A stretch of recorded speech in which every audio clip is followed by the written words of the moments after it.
Diulang lagi aja Mbak. 128. Assalamualaikum warahmatullahi wabarakatuh. Alhamdulillahi nahmaduhu wa nasta'inuhu wa nastaghfiruh wa na'udzu billahi min syururi anfusina wa min sayyiati a'malina. May yahdihillahu fala mudhillalah wa may yudlil fala hadiyalah. Asyhadu an la ilaha illallah wahdahu la syarikalah wa asyhadu anna Muhammadan abduhu wa rasuluh la nabiyya ba'dah.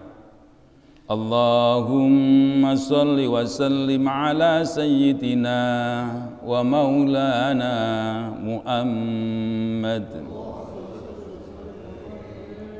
wa ala alihi wa ashabihi wa man tabi'ahum bi ihsanin ila yaumil qiyamah.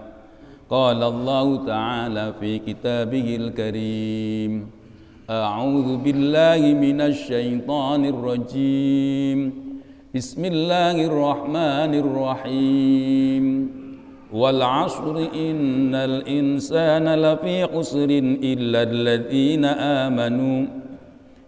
alladzina amanu wa 'amilus salihati wa tawassaw bil haqqi wa tawassaw bis sabr.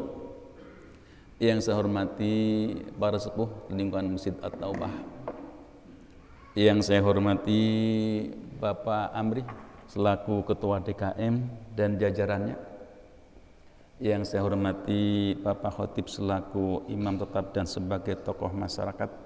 Mudah-mudahan Allah selalu memberikan cucuran rahmatnya kepada mereka. Amin. Dan keberkahan.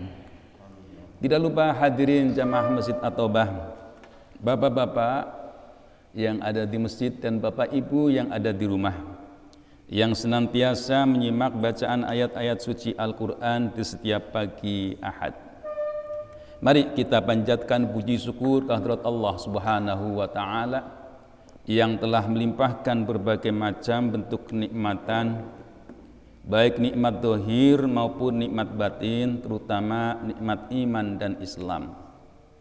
Salawat dan salam kami limpahkan kepada junjungan Nabi Agung, Nabi besar Muhammad sallallahu alaihi wasallam, yang telah membina umatnya dengan penuh rasa kasih sayang.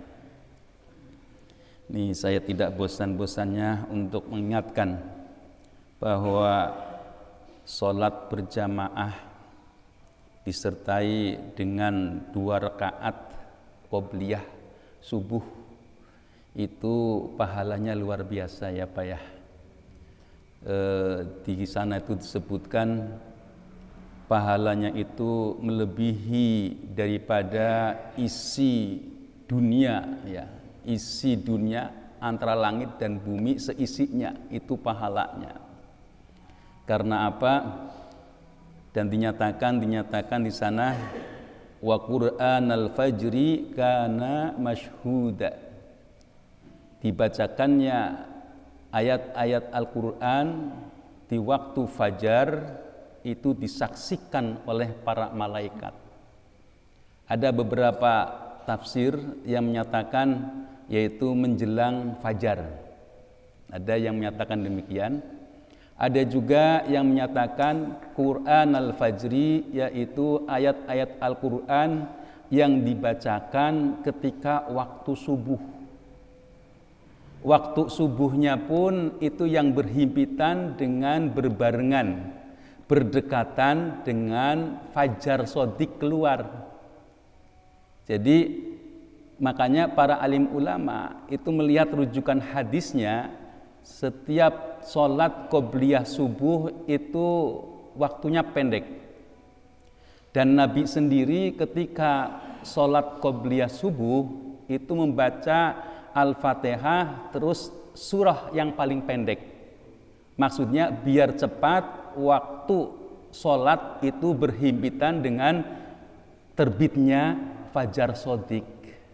Nah ini, jadi oleh karena itu kalau di desa kita khususnya di Bojong sih ya, di sini ya, di Masjid At-Taubah itu sudah sesuai ya Pak ya.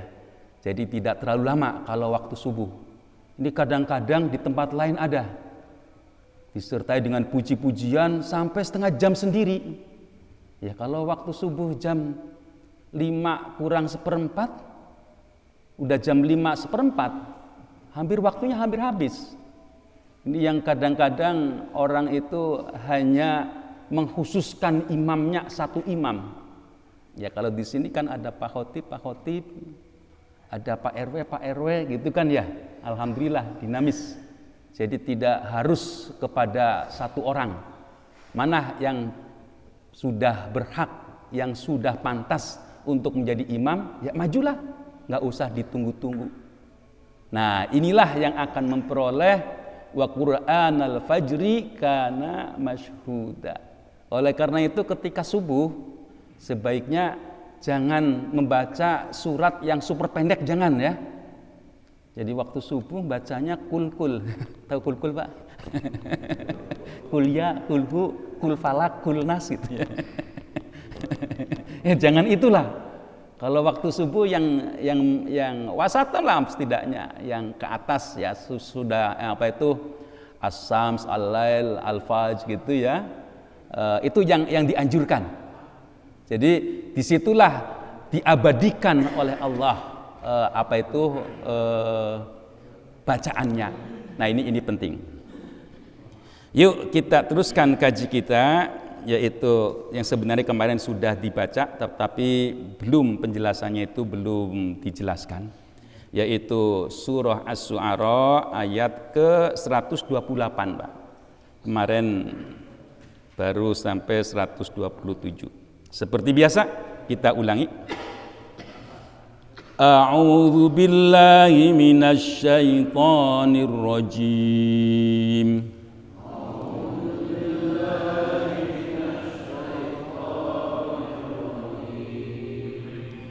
Bismillahirrahmanirrahim.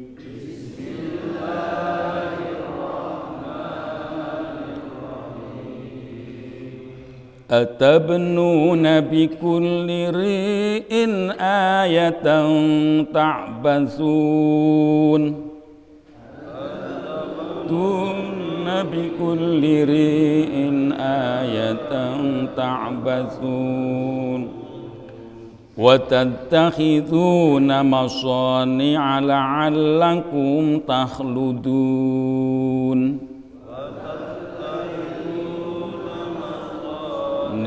la'allakum takhludun. Wa idza batastum jabbarin.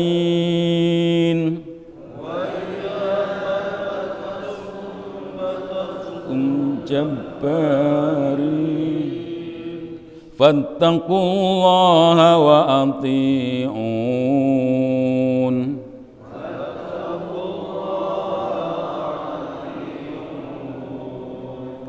Wattaqul ladzi amadtakum bima ta'lamun.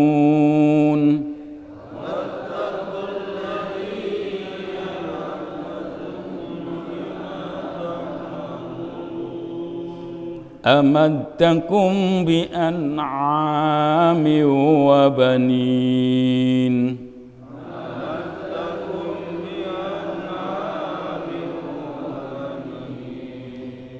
Wa jannatin wa uyun.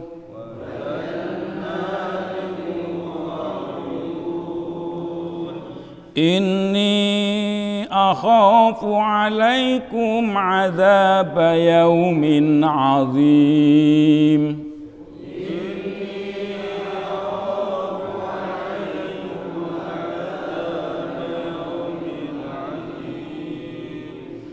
Qalu sawa'un alaina awa'adta am lam takum minal wa'idhin.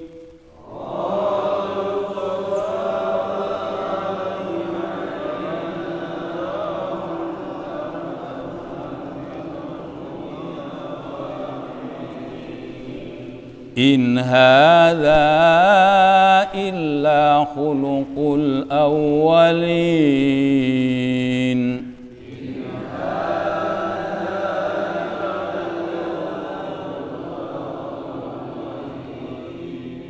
Wa ma nahnu bimu'adzabin.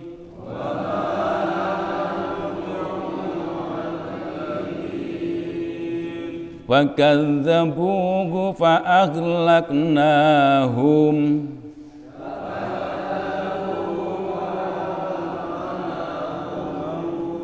Inna fi dzalika laayah.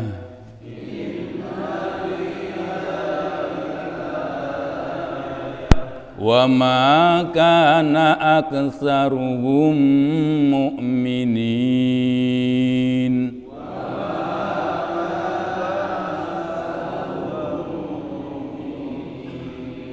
Wa inna rabbaka lahuwal azizur rahim.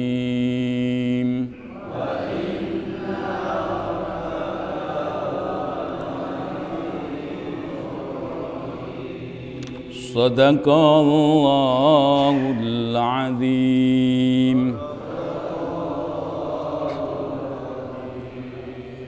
Ya, saya ulangi sejenak bahwa pada ayat yang sebelumnya itu ada pernyataan kadzabat adunil mursalin idz qala lahum akhuhum hudun ala tattaqun.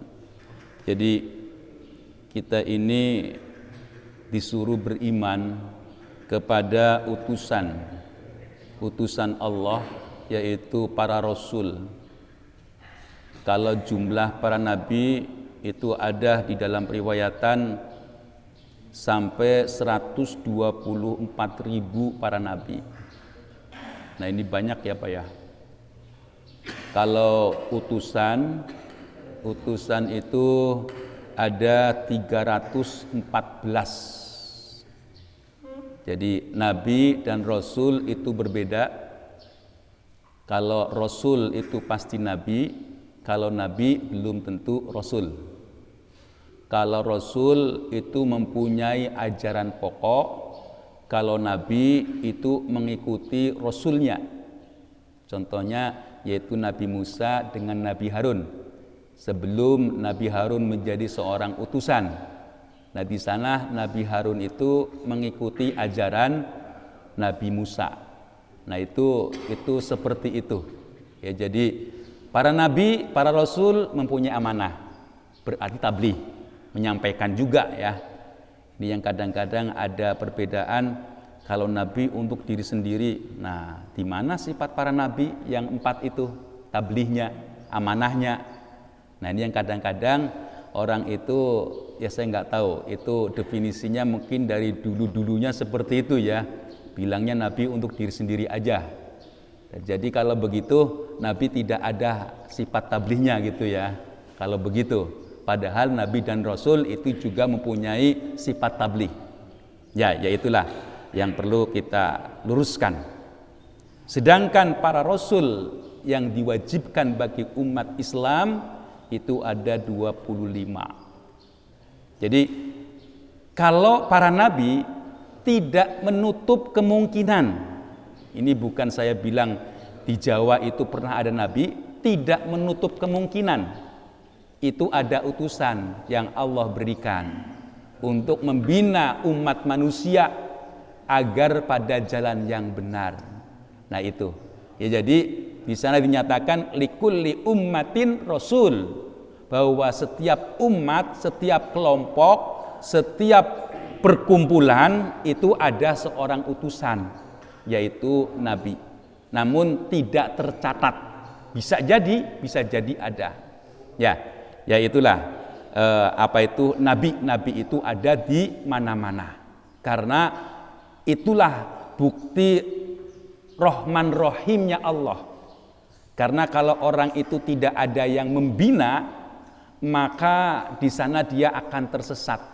Bukti Rahman Rahimnya Allah, Allah memperkenalkan, Allah memberikan tuntunan, memperkenalkan dirinya Allah, dan bagaimana jalan syariah di dalam perjalanan hidup bagi manusia tersebut.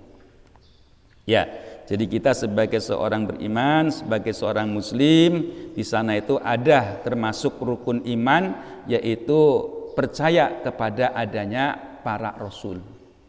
Kalau kita itu mengingkari salah satu utusan Allah, itu sama dengan mengingkari utusan semuanya. Ya, ini kan ketika Nabi Hud, ya sendiri dengan Nabi Hud, di sana dengan umatnya. Nah, diteruskan dengan Sulaiman dan seterusnya. Nah, ketika mereka itu tidak percaya kepada utusan yaitu Nabi Hud, maka dia juga termasuk tidak percaya kepada nabi-nabi yang sesudahnya. Nah, begitu juga kita sebagai orang yang beragama Islam. Isa utusan Allah, tidak boleh yang lain. Nah, ini, jadi kita tidak boleh menafikan bahwa Isa itu sebagai utusan Allah. Nah, ini, ya, jadi itulah yang harus kita tanamkan. Ya, jadi di sini diteruskan, yaitu ada beberapa pernyataan fattaqullah wattaqunar. Sekarang kalau ada pernyataan ini, ada dua pernyataan, Pak. Ittaqullah dengan ittaqunnar, kira-kira memilih yang mana, Pak? Ittaqullah apa ittaqunnar? Ittaqullah, bener. Nah, kalau itu tingkatannya udah bagus, Pak. Kalau orang itu takut neraka itu beda. Jadi ini ada kisah, Pak. Kisah seorang guru terhadap muridnya. Seorang guru itu sering menjabarkan ittaqullah, ittaqullah. Di samping itu juga ada fattaqun narallati uiddat lil kafirin. Tetapi dia itu membayangkan bahwa kehidupan yang nikmat itu ketika jauh dari api neraka. Ketika jauh dari api neraka. Benar sih, nggak salah. Nggak salah. Suatu ketika dia itu di akhirat, si guru itu bersanding dengan Allah. Si guru itu menikmati kenikmatan yang luar biasa. Karena kenikmatan yang agung, kenikmatan yang paling tinggi itu berhadapan dengan Allah. Wujuhu yawma idzin nadhirah ila rabbiha nadhirah. Ini kenikmatan yang luar biasa. Dasarnya seorang guru, dia itu mempunyai rasa kasih sayang. Bahkan para alim ulama, Pak, kalau kita kan yakin enak nanti di akhirat nggak ada sholat itu kan ya. Kalau para alim ulama yang mengerti dan bisa merasakan nikmatnya sholat, dia bertanya kepada Rasul, ya Rasul, apakah di akhirat itu masih ada sholat? Dan dia menjawab, karena aku merasakan nikmatnya yang luar biasa ketika aku sholat. Nah, ini beda. Kalau kita mah kadang-kadang aduh dingin gitu ya. Aduh malas gitu. Aduh sibuk, aduh. Padahal yang namanya sholat itu menjadi kebutuhan mestinya bagi kita. Nah, itulah orang-orang yang mempunyai bahwa sholat itu kebutuhan, itu merasakan nikmatnya. Ya mungkin kalau kita itu sebagai orang awam, mungkin karena sibuknya terus ketika sholat ada kenikmatan tersendiri gitu ya. Umpamanya Pak Rohman itu yang suka jalan-jalan gitu ya Pak ya. Waktu sholat tiba terus mampir ke masjid, ya Allah adem gitu ya Pak ya. Enak gitu. Nah ini merasakan ada rasa nikmatnya. Kira-kira seperti itu. Itu orang-orang yang beriman. Nah, seorang guru itu mencari-cari di mana ya muridku, kok tidak ada gitu. Terus dia mencari, karena taman surga itu luas, maka dia pun mencarinya. Nah, ketika ditemukan, si murid itu lagi menikmati hidangan-hidangan surga. Terus ditanya, hai muridku, kenapa engkau tidak bersamaku? Emang dari mana ya Ustadz? Aku dari sanding Allah. Kenapa kamu tidak sampai ke sana? Ya karena aku prinsipnya jauh dari api neraka udah cukup, Pak Ustadz. Oh, seperti itu. Makanya tanamkanlah ya Pak ya, tanamkanlah kepada diri kita, yaitu takut kepada Allah. Jangan takut kepada neraka. Ya kalau kita itu beramal soleh kok hanya mengharapkan surga, itu kecil. Itu kecil. Jadi nikmat yang agung yaitu nikmat yang berjumpa dengan Allah. Inilah nikmat yang sesungguhnya. Nah, nanti akan dijabarkan ada beberapa kenikmatan-kenikmatan yang sesungguhnya. Atabnuna bikulli ri'in ayatan ta'basun وَتَتَّخِذُونَ مَصَانِعَ لَعَلَّكُمْ تَخْلُدُونَ وَإِذَا بَطَشْتُمْ جَبَّارِينَ فَاتَّقُوا اللَّهَ وَأَطِيعُونَ أَتَبْنُونَ بِكُلِّ رِئٍ آيَةً تَعْبَثُونَ. Apakah engkau membangun bangunan, di setiap bangunan yang tinggi itu sebagai pertanda yang sia-sia, yang tidak ada artinya. Wa tattakhiduna masani'a la'allakum tahludun, dan engkau bisa mengambil manfaat pada gedung-gedung yang telah engkau bangun yang tinggi-tinggi itu akan memperoleh keabadian. Nah, inilah pertanyaan-pertanyaan kepada orang yang suka dunia.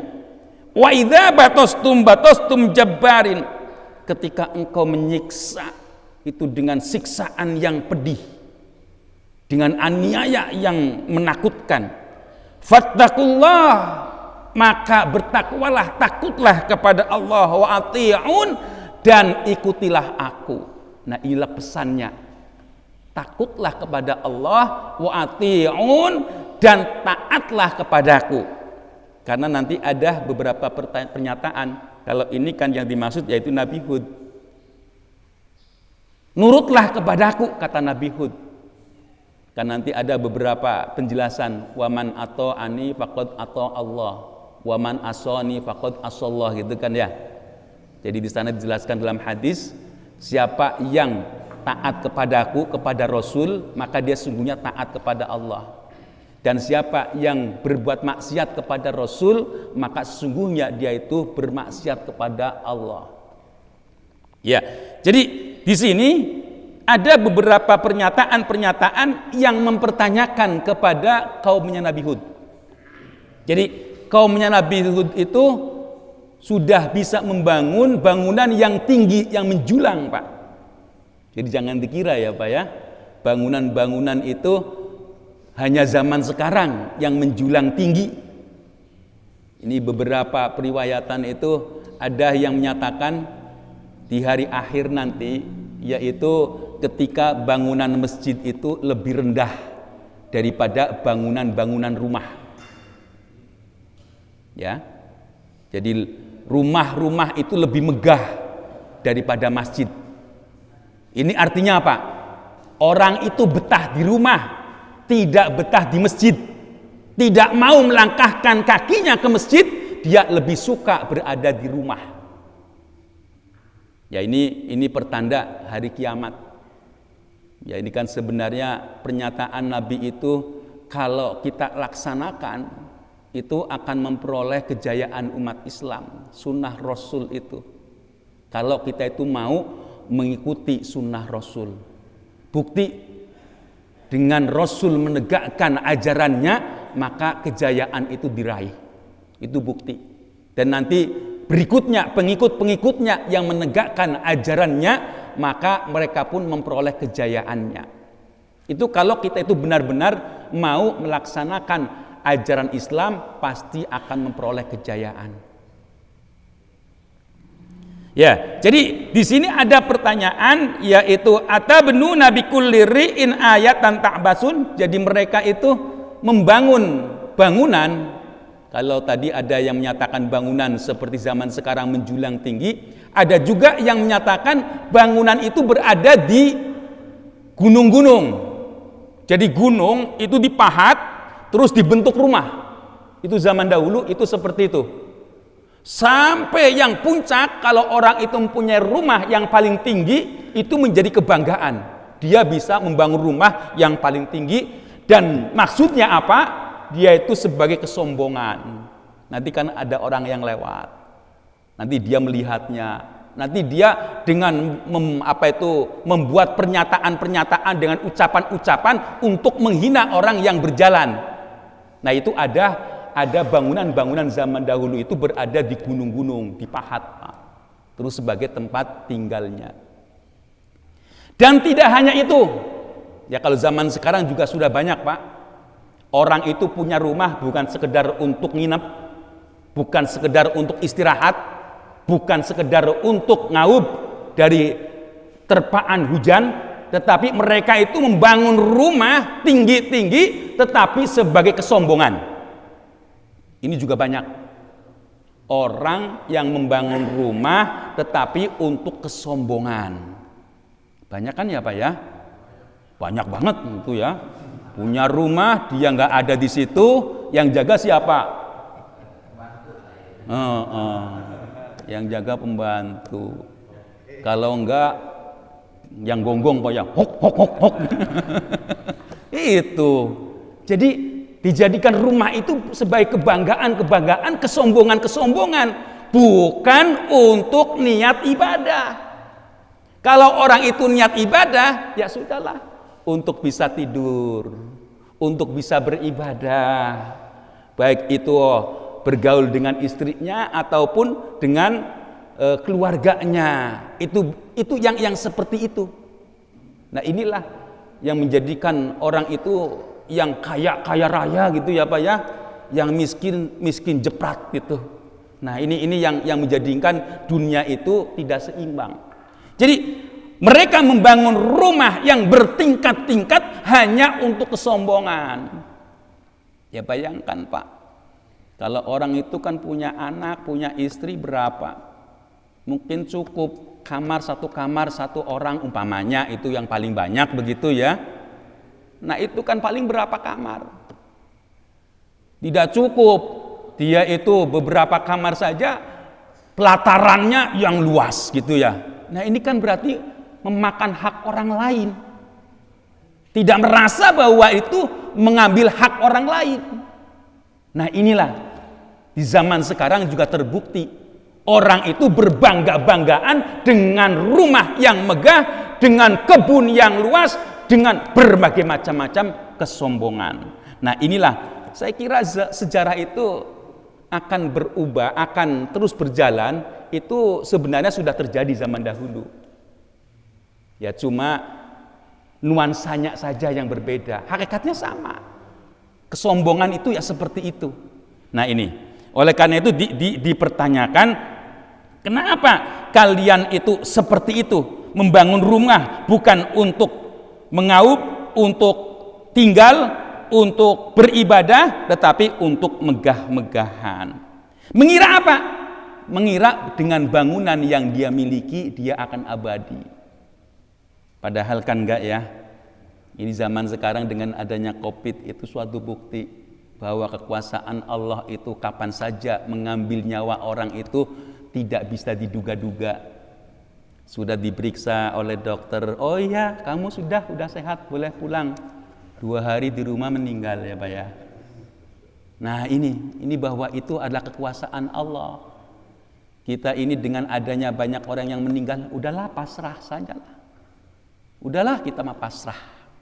Ya, semuanya itu ada di tangan Allah. Kita jalani ibadahlah. Kita dekati masjid. Jangan jauh dari masjid. Kalau sudah banyak wabah. Kalau ada kebijakan nutup masjid, itu keterlaluan itu. Jangan sampai masjid tempat peribadatan terbuka terus. Sekarang yang menyebabkan penularan itu apa? Nah, itulah yang dipedomani. Walaupun orang itu sudah berusaha dengan protokol kesehatan pun masih ketularan kok. Sekarang penularannya kan tidak hanya hidung dengan mulut, mata pun jadi gitu kan. Lalu kalau mau ditutup gimana jalannya? Ini jalannya gimana?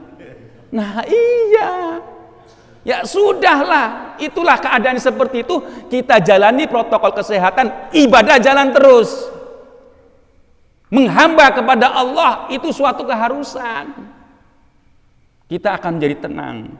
Nah itulah, makanya ibadah itu jangan ditinggalkan. Protokol kesehatan kita juga jaga, kita laksanakan. Ya, jadi ini pertanyaan-pertanyaan kepada orang-orang yang sombong bahwa dengan kekayaan maka dia itu akan selama-lamanya. Orang yang sombong itu biasanya kalau dia itu ngomong itu menyelekitkan, Pak, menyakitkan kalau ngomong. Jamaah dong. Emang bacaan saja nggak lebih bagus daripada kamu? Nah, bilang seperti itu. Kan orang yang berjamaah di sana kan kelasnya kamu gitu ya. Kalau saya mah nggak pantas berjamaah di sana. Sombong luar biasa. Makanya orang berdosa itu, Pak, kalau ditimbulkan karena kesombongan, itu nggak bakalan diampuni oleh Allah. Dia akan semakin tersiksa terus. Tapi kalau orang itu kesalahan karena kebodohan, Allah ampuni. Beda ya. Kalau orang itu berbuat salah karena dia itu kebodohannya, Allah ampuni. Nah ini kan beda ya, Pak ya. Yang sombong siapa? Fir'aun yang sombong itu. Ya karena sudah kaya, sudah nggak pernah sakit, ngaku Tuhan. Nah itu Fir'aun yang seperti itu. Nah itu, ya. Jadi di sini orang-orang yang sombong ada kecenderungan dia ketika menyiksa orang itu dengan siksaan yang luar biasa, dengan pedih.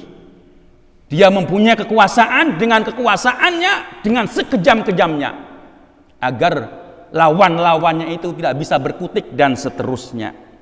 Oleh karena itu ditekankan, fattakullah wa atu'un. Kamu berkuasa, iya, tetapi ada yang lebih berkuasa, yaitu Allah. Itu diingatkan seperti itu. Fattakullah wa ati'un. Wattaqul ladzi amaddakum bima ta'lamun.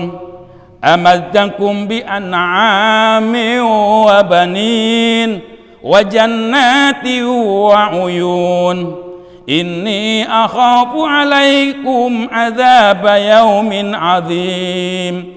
Qalu sawa'un alaina aw'adta am lam takum minal wa'idhin. Ini jawaban orang-orang yang sombong. Ya jadi sudah diingatkan oleh Allah. Wattaqul ladzi amaddakum bima ta'lamun. Takwalah kepada orang yang sudah menyediakan segala-galanya untukmu. Bertakwalah kepada yang telah menyediakan keperluan kita. Siapa yang menyediakan keperluan kita? Udara disediakan, air disediakan, makanan-makanan disediakan, yaitu Allah. Kan ada kisahnya Nabi Sulaiman ya. Nabi Sulaiman itu izin kepada Allah, ya Allah ya Robbi, izinkanlah aku untuk bisa memberi makanan makhlukmu barang sehari saja. Kata Allah, kamu gak mampu Sulaiman, walaupun kamu kaya raya, tapi minta izin kepada Allah, ya Allah ya Robbi, izinkanlah barang sehari saja untuk bisa memberikan makanan kepada makhlukmu. Oke, kalau begitu siapkan makanan. Disiapkan makanan, di sana muncul, diperintahlah oleh Allah, yaitu hewan yang dari laut langsung memakan makanan yang disediakan semuanya. Gedek-gedek Nabi Sulaiman, Masya Allah, engkau kaya raya, engkau Maha Rahman. Itu baru ikan satu dari laut, habis. Apa yang mau disombongkan? Nah ini, makanya kita itu disuruh untuk bertakwa kepada yang menyediakan segala-galanya. Apa? Ini dijelaskan lagi, diperincikan lagi. Amaddakum bi an'ami wa banin.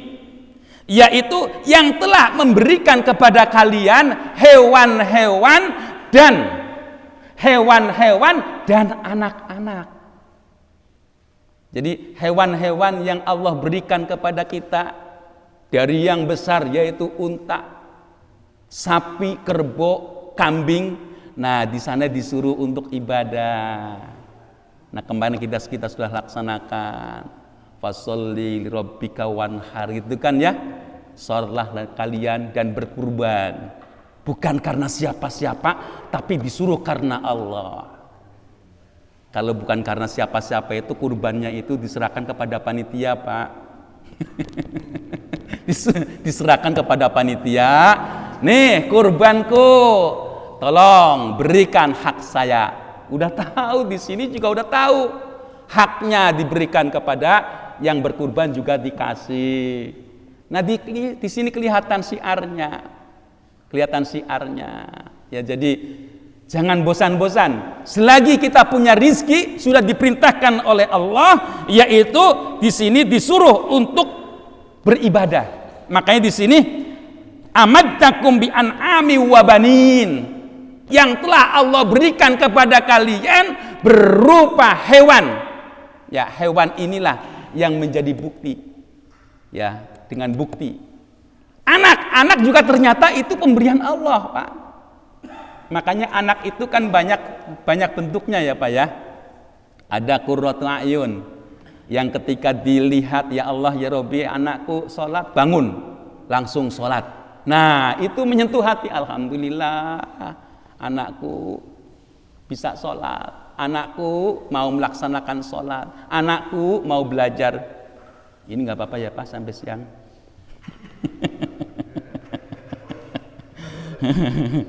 Ada lagi ya, anak itu sebagai adu, anak itu sebagai musuh, naudzubillah ya Pak ya. Ada kan ya anak yang kalau diperintah itu melawan kepada orang tua. Nah, sholat berjamaah, emang bapak ngapain di rumah? Tapi di sini sih luar biasa ya Pak ya. Kalau Pak Khotib biasanya bilang anak di sini tuh kebanyakan anak yatim. Bapaknya nggak pada jamaah, anaknya pada rajin. Ya jamnya. Rajin. Enggak yatim beneran enggak. Itu mah perumpamaan, Pak ya, perumpamaan. Bukan mendoakan cepat mati enggak. Mendoakan perumpamaan. Kok anaknya aja. Ini kan kalau bahasa itu ada bahasa tamsil. Jadi kalau dalam balaghah itu pakai perumpamaan. Kok ini anak semua ya, bapaknya kemana gitu. Nah itu perumpamaan. Lebih dari itu, wajannati wa uyun, dan kebun-kebun dan mata air. Ini juga suatu kenikmatan ya Pak ya. Kalau orang kaya itu kan kadang-kadang kurang sempurna kalau percikan airnya tidak alami dibuat gitu ya Pak ya. Kricik itu tidak mengganggu, malah menjadi nikmat. Jannah kebun. Nah sudah seperti itu, orang-orang yang tidak mau berkurban, orang-orang yang tidak bersyukur diberikan oleh Allah anak, keturunan, dan Allah juga berikan kebun, dan Allah berikan kenikmatan mata air yang memancar terus-terusan, maka Nabi Hud bilang, inni akhafu alaikum adzab yaumin azim. Aku takut kepada kalian kalau azab itu ditimpakan kepada kalian. Nah ini, jadi para nabi itu rasa kasih sayangnya luar biasa Pak. Para nabi itu mempunyai rasa kasih sayang yang luar biasa, termasuk para pewarisnya. Min auliya illah, min ulama illah. Para wali-wali Allah itu juga mempunyai rasa kasih sayang yang luar biasa kepada orang sekitarnya. Dia tidak akan egois. Dia beribadah, mengajak kepada orang-orang yang sekitarnya. Ayo kita sholat berjamaah. Ayo kita ngaji. Begitu juga ulama illah, ulama-ulama Allah, ulama-ulama yang warasatul anbiya juga tidak egois. Tidak menyetir-nyetir ayat terus untuk kepentingan pribadi, tidak. Takut. Di sana dipesankan, wala tastaru bi ayati samanan qalila. Nah ini, takut dia itu menjual belikan ayat. Enggak berani. Ngomong apa adanya, inilah Al-Qur'an. Inilah pedoman kita. tidak dibolak-balikan untuk kepentingan sejenak, sesaat, untuk memperoleh sifat dunia yang fana ini. Nah itulah, ya kan kalau para alim ulama itu berbicara apa adanya, itu ya orang itu tidak menimbulkan iri, karena dia itu merasakan sebagai orang alim juga berkewajiban untuk menyampaikan. Sebagai orang awam pada umumnya juga berkewajiban untuk menuntut ilmu. Di sini tergerak itu karena kewajiban, karena perintah Allah. Ya, karena perintah Allah. Ya. Nah, dijawab oleh mereka, qalu sawa'un 'alaina aw 'adta am lam takum minal wa'idin. Mereka menjawab, aku ini sama aja. Engkau berikan aku nasihat atau engkau tidak memberikan nasihat, ya udah akan seperti ini aja. Itulah jawaban orang-orang yang sombong itu seperti itu. In hadza illa khuluqul awwalin. Dijelaskan lagi, ini kan cerita lama, ini kan zaman-zaman dahulu sama seperti ini. Inilah orang-orang yang diberikan nasihat itu akan menjawab seperti itu. Wa ma nahnu bi mu'adzabin fakadzabuhu fa'aghlaqnahum inna fi dzalika laayah wa ma kana aktsaruhum mu'minin. Nah ini ditegaskan lagi. Ya inilah, aku ini tidak akan memberikan siksaan. Dan mereka itu mendustakan, dan mereka pun dirusak, bahwa itulah pertanda ada kekuasaan Allah. Ya, perlu diingat ya. Cobalah kita itu belajar dengan sejarah. Setiap ada bencana, setiap ada kerusakan dari alam, itu pasti ada yang berbuat maksiat. Itu pasti itu. Kalau orang yang beriman itu akan seperti itu. Jangan dikira adanya bencana, adanya macam-macam yang ada di dunia ini sebenarnya Allah ingatkan. Ini ada kekuasaan Allah. Ya kan? Ada ya di beberapa daerah di sana itu dengan banggaan, dengan bangga dia itu memproduk-produk haram gitu kan ya. Terus timbulkan yaitu bencana alam. Orang-orang yang beriman yang di sana di sekitarnya bilang dibayar cash gitu. Dibayar cash. Jadi ketika orang itu memproduk minuman keras, terus di sana muncul banjir, wabah dan seterusnya, orang yang beriman menyatakan dibayar cash. Ya itulah keadaannya, itu jelas nyata-nyata. Tapi kebanyakan orang-orang tidak beriman. Wa inna rabbaka lahuwal azizur rahim. Diingatkan bahwa sesungguhnya Tuhan kalian itu maha perkasa dan mempunyai belas kasihan yang luar biasa. Artinya Allah menunjukkan kekuasaannya itu tidak ada yang mampu untuk menghalanginya kalau Allah sudah tentukan. Kadzabat samudul mursalin wallahu a'lamu bissawab. Itulah yang dapat sampaikan di pagi hari ini. Sudah barang tentu yang benar datangnya dari Allah, yang salah dari saya semata. Mohon maaf. Wabillahi taufiq hidayah wal 'afwu minkum. Wassalamualaikum warahmatullahi wabarakatuh. Sejenak ada